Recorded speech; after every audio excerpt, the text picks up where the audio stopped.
തമിഴ്നാട് സർക്കാരിന്റെ കീഴിലുള്ള മദ്യവിൽപ്പന കേന്ദ്രമായ ടാസ്മാക് അതിന്റെ 717 ഔട്ട്ലെറ്റുകൾ പൂട്ടാനാണ് TVK സർക്കാർ ഉത്തരവ്. അതിനായി മുഖ്യമന്ത്രി C. ജോസഫ് വിജയ് ഉത്തരവിറക്കി.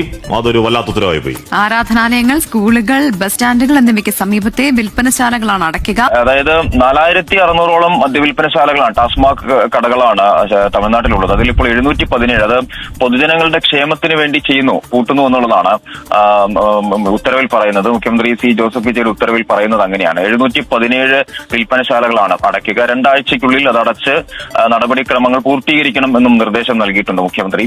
അത് പറഞ്ഞ രീതിയിൽ ബസ് സ്റ്റാൻഡുകൾ, സ്കൂളുകൾ, അതുപോലെ തന്നെ ആരാധനാലയങ്ങൾ, ഇത്തരം കേന്ദ്രങ്ങൾക്ക് 500 മീറ്റർ പരിധിയിലുള്ള കടകളാണ് അടയ്ക്കുക. അത് വളരെ വേഗത്തിൽ തന്നെ 2 ആഴ്ചയ്ക്കുള്ളിൽ തന്നെ ഇത്തരത്തിലൊരു നടപടി പൂർത്തീകരിച്ചുകൊണ്ട് അതിന് റിപ്പോർട്ട് സമർപ്പിക്കണമെന്നുള്ളതാണ് ഉത്തരവിൽ പറയുന്നത്.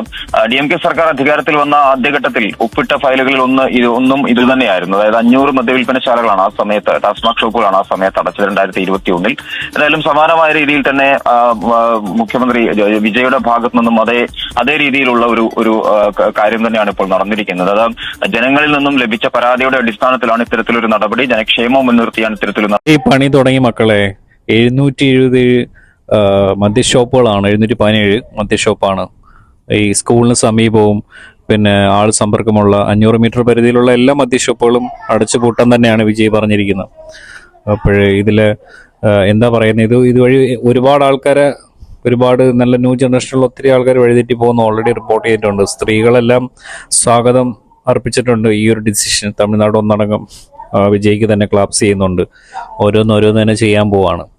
അപ്പം എൻ്റെ ഒരു അഭിപ്രായത്തിൽ ഇതുപോലെ ഓരോ കാര്യങ്ങളും നല്ല രീതിയിൽ ചെയ്തിട്ട് വന്നു കഴിഞ്ഞാൽ വിജയ് ഒരു 10 കൊല്ലം എന്നല്ല, ഒരു 15 കൊല്ലവും ഇങ്ങനെ തന്നെ ഇരിക്കും. കുറേ ആൾക്കാർ പറയും സിനിമ സ്റ്റൈലാണ് ഇവൻ. ഈ പുത്തനച്ചി പുരപ്പുറം തോക്കും എന്ന് പറഞ്ഞാൽ കയറുമ്പോൾ കുറച്ച് പരിപാടികളൊക്കെ ചെയ്യും, അത് കഴിയുമ്പോഴത്തേക്കും മിണ്ടാണ്ടിരിക്കും. പക്ഷേ വിജയ് നല്ല കൗശലക്കാരനാണ്. കയറിയിട്ട് അവിടെ തന്നെ സ്റ്റാലിനെയും ഇതിനകത്തുള്ള എല്ലാ പാർട്ടിയിലുള്ള മെയിനായിട്ടുള്ള എല്ലാ ആൾക്കാരെയും അവിടെ പോയി കണ്ട് ഷെയ്ക്ക് ഹാൻഡ് ചെയ്ത് ാണ് പരിപാടികളൊക്കെ ചെയ്തുകൊണ്ടിരിക്കുന്നത്. അവരിങ്ങോട്ട് കളിക്കുന്നുണ്ടെങ്കിൽ അതിൻ്റെ അപ്പുറത്തേക്കുള്ള കളി. ഇവിടെ എന്ന് വെച്ച് കഴിഞ്ഞാൽ മന്ത്രിമാരെന്ന് പറഞ്ഞാൽ IPS IRS ഒക്കെ ഉള്ള ടീമുകളൊക്കെയാണ്. വെൽ എഡ്യൂക്കേറ്റഡാണ് വിജയിലെ മന്ത്രിസഭ. എനിക്ക് തോന്നുന്നു ഇന്ത്യയിൽ ഏറ്റവും ഇത്രയും വലിയൊരു മന്ത്രിസഭ ആദ്യമായിട്ടായിരിക്കും. ഒരു മന്ത്രിസഭയിലെ കംപ്ലീറ്റ് ആൾക്കാരും വെൽ എഡ്യൂക്കേറ്റഡ്, PhD അതും ഇതും ഡബിൾ PG ഉള്ള ആൾക്കാർ, അതും ചെറുപ്പക്കാരാണ്. വിജയ് തന്നെ നോക്കാം 50 വയസ്സ് കഴിയുന്നതേ ഉള്ളൂ. അപ്പം ആ ഒരു ക്വാളിറ്റി എന്തായാലും തമിഴ്നാടിന് കിട്ടും. അത് ഉറപ്പാണ്. ഒരു പുതിയ തമിഴ്നാടാക്കി മാറ്റും വിജയ്. ഒരുപാട് വികസനം കൊണ്ടുവരും. സ്ത്രീകൾക്കെതിരെ നേർന്ന അക്രമങ്ങളാണെങ്കിലും മറ്റു കാര്യങ്ങളാണെങ്കിലും എല്ലാം തടുക്കും. പിന്നെ ഈ പറഞ്ഞിരിക്കുന്ന ഓഫറുകൾ, പിന്നെ ഒത്തിരി കിംബദമ്പികളുണ്ട്. ഇപ്പം തന്നെ പണികൾ